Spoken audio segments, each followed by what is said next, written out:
My story started quite some time ago. I was actually born in Houston, Texas. I'm Mexican American, but I was adopted by a tall blonde family when I was quite young.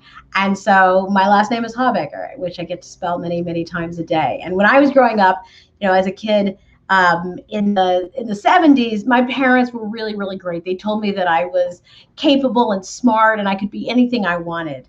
But a lot of the media around me didn't reflect that idea back to me. And I remember, very specifically at one point thinking about all the Latinos who were on television at that time. And so this is what I could come up with. In 1976 through 78, there was Chico and the Man. Um, there was occasionally Charo would guest star on the Love Boat. And then once a year around Thanksgiving, I think the NBC affiliate in Houston would air West Side Story, which is actually a movie from 1963, like way before I was born. And so, I didn't have a lot of images of Latinos in the media that I could really relate to. And I had a lot of friends and friends' families. I just was really missing in the media. And I remember when I was a teenager, I used to read all the teen magazines, like 17 magazine and YM and all these things. And I used to feel, just so unattractive and left out. And of course, I didn't realize that everybody who's a teenager feels unattractive and left out. But, this is a time when like you didn't see people with brown hair on the cover of these magazines. And so I used to like peruse magazines. I loved magazines.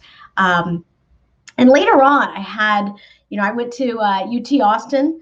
And while I was there, I had a friend named Anna who had beautiful dark brown skin and long black hair. And I was now graduated from the teen magazines up into like Glamour magazine or Cosmo, right? And I remember my friend Anna told me that she never really read like a lot of the teen or women's magazines. And I said, why is that? Is that, because she sort of grew up with this strict like Mexican Catholic mom, and I used to joke like her mom didn't believe in premarital kissing, and of course these magazines are full of advice on premarital kissing. And she said, no, I didn't.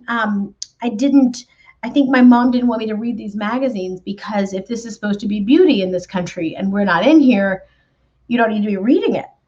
And I was just like struck by that, and just one of those like consciousness raising moments. And suddenly I began thinking really critically about all the things that I saw that people like me weren't part of. And it's a funny thing because I don't know that I ever thought I would have anything to do with it. I was in college in Austin. I got a super marketable degree in philosophy, which meant I went to law school. But when I got to law school, I was fortunate to go to law school at Stanford. And when I was there, I took some business classes. And the 1990 census had come out recently, and I ended up writing a business plan really for a magazine that didn't exist. And that magazine was Latina magazine, which is a magazine that was really modeled after Essence magazine. So all my friends had grown up reading their mom's copy of Essence, and I was like, oh, I wish we had something like that, but for us. But it was also just a class project. But the 1990 census had all of this incredible information about how there were 28 million of us now, which was as many as there are people in Canada. And there was a whole like Time magazine had a cover that was like, this is going to be the decade of the Hispanic, which apparently got, rescheduled. But it was a really interesting moment because a professor had said to me, if this is really true and there hasn't been a product like this, you want to think about doing it. And so I decided to try and become an entrepreneur. And it took many years. And I was very, very fortunate that I was introduced to, I found some angel investors when I was starting the business. And then I met a real live angel who is this man, Ed Lewis, who had 30 years prior founded Essence magazine. And he understood exactly what that hunger was to see yourself. And he understood, I think, on some level, what it would really take to get this magazine out into the world. And so we launched the magazine as a joint venture. And in 1996, we came out with the first issue, and there was a young woman on the cover that we thought might be the next big thing, which is woman Jennifer Lopez. So we got that right.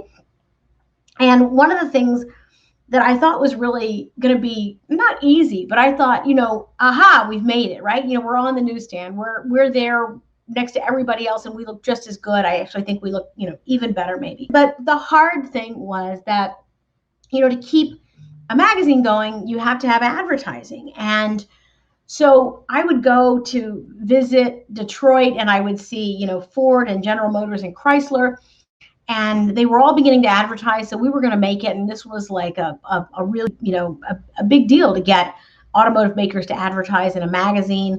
And so I remember this one trip in particular, though, where I, had a great day and I went back to my hotel room and I was going down the hall to get a bucket of ice. And as I was coming back, with the bucket of ice, this woman stopped me and said, "Oh, wonderful, dear. Are you bringing those to all the rooms?"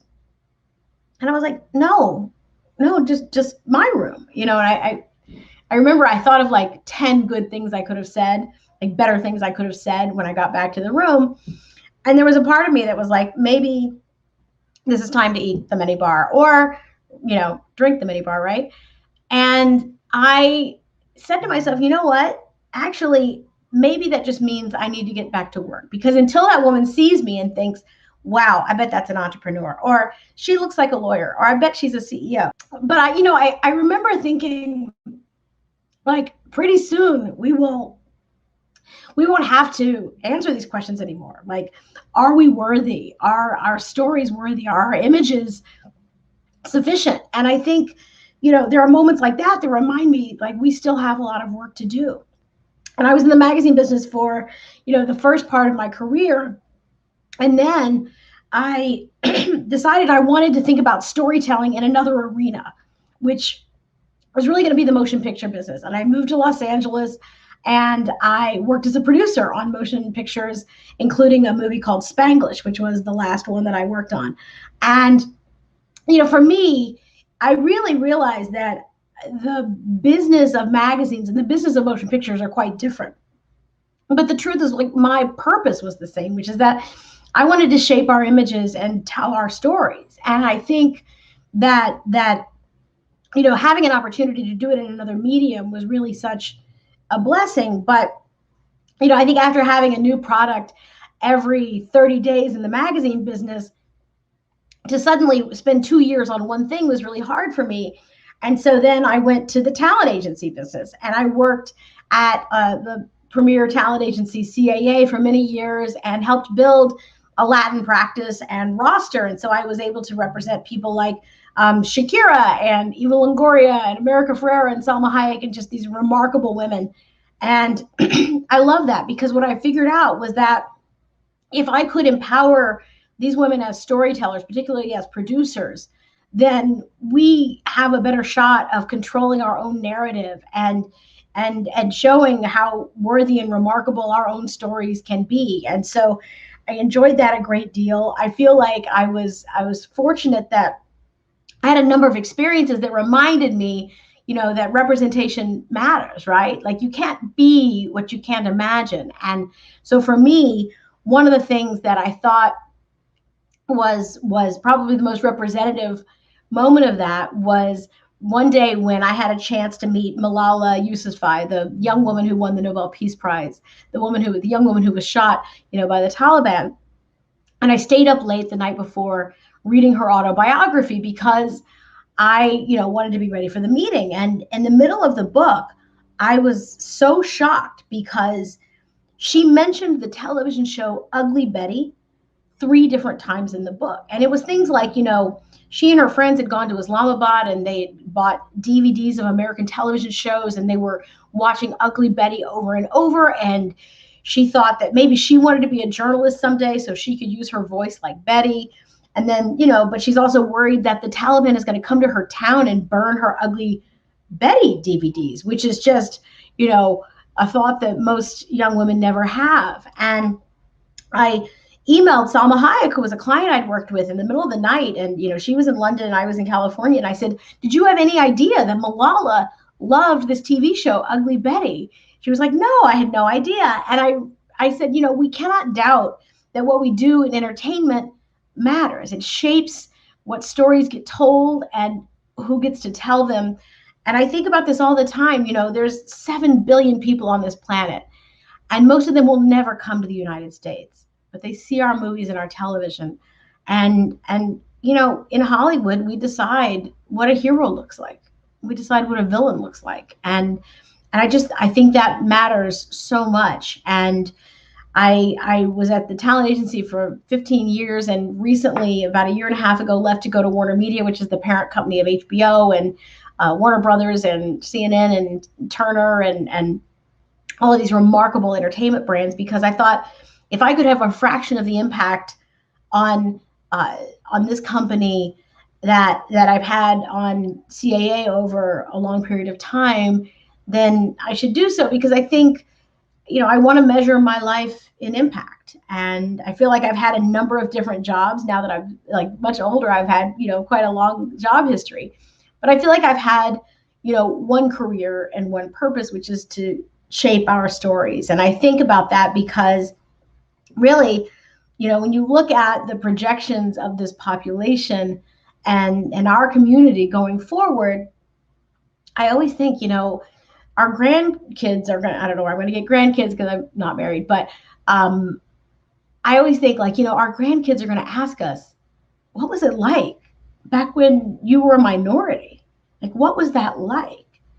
And I want to be able to say I did something, you know, that I helped hopefully tell our stories.